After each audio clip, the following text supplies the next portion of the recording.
Sting हे energy drink म्हणजे आपल्याकडे भारतामध्ये अनेक वेगवेगळे एनर्जी ड्रिंक्स मिळतात, पण स्टिंग हे सगळ्यात स्वस्त असणारं एनर्जी ड्रिंक आहे. म्हणजे 20 रुपये आणि 30 रुपयाला ही बॉटल मिळते. दुर्दैव असं आहे की या बॉटलच्या मागे शासनाने जे नियम घालून दिलेत त्याच्यानुसार एक टिप्पणी पण टाकण्यात आलेली आहे. मी ती एवढी सहजासहजी वाचता येत नाही, त्यामुळे मी यांच्या लेबलचं थोडं मोठ्या प्रमाणावर एनलार्ज करून प्रिंट काढून घेतलं. त्यात स्पेसिफिकली लिहिलेलं आहे, not recommended for children, pregnant or lactating women. लहान मुलांसाठी स्टिंग हे रेकमेंडेड नाहीये, दिलंही नाही पाहिजे, हे स्वतः कंपनी सुद्धा मान्य करते.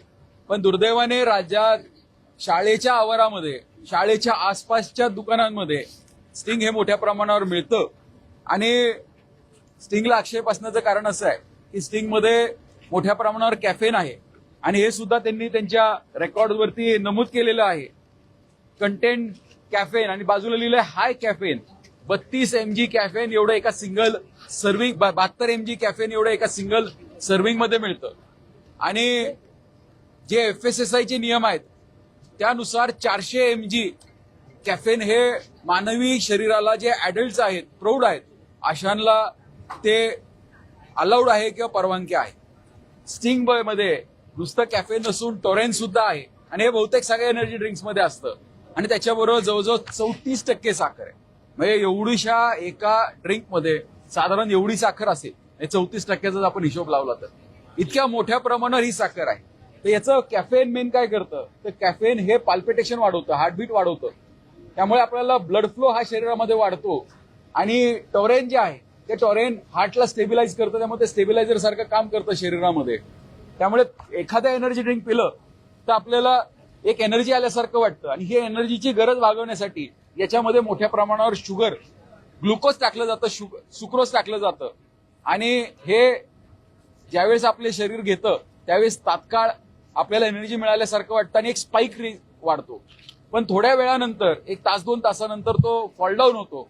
आणि मग फॉल डाऊन झाल्यानंतर परत एनर्जाइज वाटावं म्हणून परत एक ड्रिंक हे घेतलं जातं. म्हणजे स्वतः मॅन्युफॅक्चर म्हणतात की 2 पेक्षा जास्त ड्रिंक घेतले नाही पाहिजे. आणि सरकारचं सुद्धा, म्हणजे केंद्र सरकारच्या FSSAI नॉर्म्स आहेत त्यानुसार याच्यावरती पण टाकलेलं आहे, consume not more than 500 ml per day. पण अशी काही उदाहरणं आहेत की दिवसाला 4-4, 5-5 स्टिंग हे घेतले जातात. मला जे उत्तर सरकारने दिलं त्यात असं सांगितलं की स्टिंगमुळे कोणतेही मृत्यू झालेला दिसत नाही, कारण डायरेक्ट मृत्यू होणारच नाही. याच्यामुळे हार्टबीट वाढतं, लहान मुलांमध्ये हृदयाचे आजार वाढतात. त्याचबरोबर मोठ्या प्रमाणावर साखर असल्यामुळे सगळ्यांना डायबिटीज होतो. मी अलीकडच्या काळामध्ये लहान मुलांना डायबिटीज होण्याचं कारण एक एरिएटेड ड्रिंक्स आहे, त्यातली त्यात हे एनर्जी एरिएटेड ड्रिंक्स आहेत. आणि याच्यामध्ये कॅफेन आणि टोरेन असल्यामुळे मुलंही याच्या अधीन जातात आणि त्याला या सगळ्याची सवय लागते. आणि एकदा अशा एनर्जी ड्रिंकची सवय लागली तर हळूहळू ते अंमली पदार्थांकडे वळतात. त्यामुळे माझी सरकारला ही विनंती आहे की आपण याच्यावरती काहीतरी बंदी आणली पाहिजे. ऑलरेडी ती बंदी आहे, त्याची अंमलबजावणी झाली पाहिजे. मला उत्तरात मंत्र्यांनी उत्तर असं दिलंय की शाळेपासून 500 मीटरच्या अंतरावरती स्टिंगची विक्री ही करता येणार नाही. जर केली तर नियमाने त्यांच्यावरती कारवाई केली जाईल. हे उत्तर मला प्राप्त झालंय. आता कारवाईची अपेक्षा आहे. अनेक जण स्तुती करतात आयुक्तांची, आता आयुक्त कारवाई किती करतात याच्याकडे माझं लक्ष असणार आहे. याच्याकडे आम्ही लक्ष केंद्रित करणार आहोत.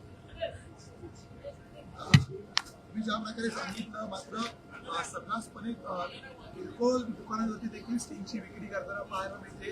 ज्या प्रकारे तंबाखूजन्य पदार्थ 18 वर्षाखालील मुलांना विकता येत नाही, मात्र स्टिंगची विक्री सर्रास केली जाते. त्यावरही अशा प्रकारची त्याच्यावरती एक बंदी आली पाहिजे, अजून नाहीये.